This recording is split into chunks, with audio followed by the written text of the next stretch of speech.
พ้องประธานสภาประชาชนนครหลวงจันทร์ตอนหับคณะผู้แทนองค์การอัยการประชาชนเขตปกครองตนเองเผ่าจ้วงกวางซีสาธารณรัฐประชาชนจีนในโอกาสเดินทางมาเยี่ยมยามและเฮ็ดเวียกอยู่นครหลวงจันทร์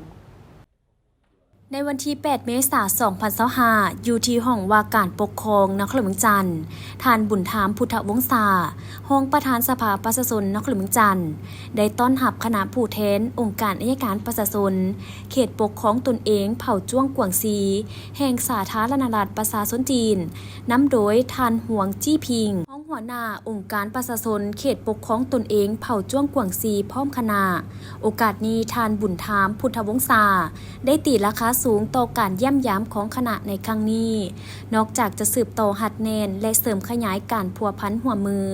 ระหว่างองค์การอัยการประชาชนนครหลวงจันทร์และองค์การอัยการประชาชนเขตปกครองตนเองเผ่าจ้วงกวางซี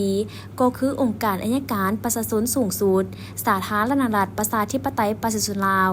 และองค์การอัยการประชาชนสูงสุดสาธารณรัฐประชาชนจีนที่ได้มีการพัวพันหัวมือกันมาแต่ปี 1996 จนถึงปัจจุบันซึ่งเป็นการประกอบส่วนเพิ่มทวีสายพัวพันมิตรภาพอันเป็นมูลเสื้อและคู่ห่วมยุทธศาสตร์หอบด้านมั่นคงยาวนานตามทฤษฎีระหว่าง2 ภาค 2 รัฐและประชาชน2 ชาติและการเป็นคู่ห่วมชะตากรรมสังคมนิยมลาวจีนจีนลาว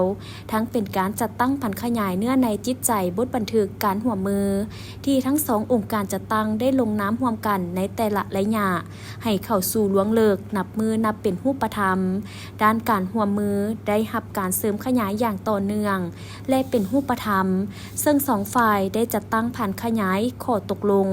ว่าด้วยการหัวมือระหว่าง2 องค์การนิติบัญญัติระดับศูนย์กลางและท้องถิ่นมีการแลกเปลี่ยนของคณะผู้แทนขั้นสูงและขั้นต่างๆอย่างเป็นปกติพิเศษในเดือนกันยายน 2023 2 สหายประธานสภาลาวจีนได้ลงนามข้อตกลงว่าด้วยการร่วมมือระหว่างสภาแห่งชาติลาวและสภาผู้แทนประชาชนทั่วประเทศจีนซึ่งเป็นนิติกรรมฉบับทำอิฐของ2 องค์การนิติบัญญัติของพวกเขาร่วมกันจัดตั้งปฏิบัติเป็นรูปธรรมและนำผลประโยชน์มาสู่ประชาชนของ2 ประเทศซึ่งสภาประชาชนนครหลวงจันทร์ก็จะได้จัดตั้งพันขยายข้อตกลงดังกล่าวในการพัวพันหัวมือกับสภาท้องถิ่นของสาธารณรัฐประชาชนจีนให้เป็นรูปธรรมยิ่งขึ้นในต่อหน้า